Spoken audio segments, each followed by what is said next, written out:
In this video, you'll learn how to add templates in Perplexity AI using the Comet browser.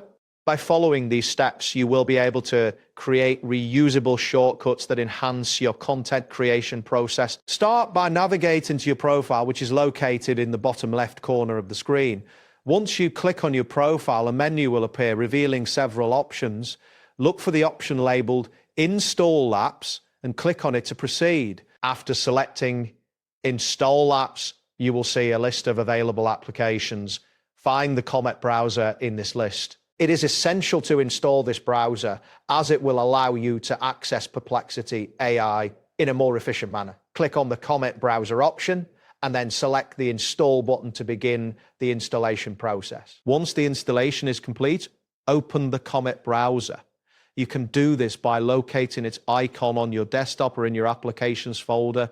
After launching the browser, navigate to the Perplexity AI website to start using the platform. Next, access your profile again by clicking on your profile icon.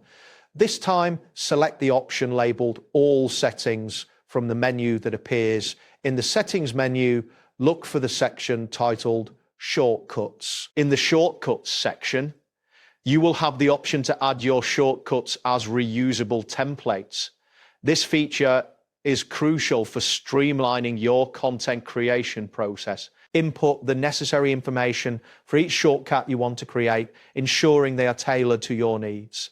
Once you finish adding your shortcuts, they will be ready for use. Now that you've created your shortcuts, you can use them instantly in the Comet browser. This allows for fast template-style content creation, significantly enhancing your productivity. That wraps up today's guide. Thanks for watching, and catch you in the next tutorial.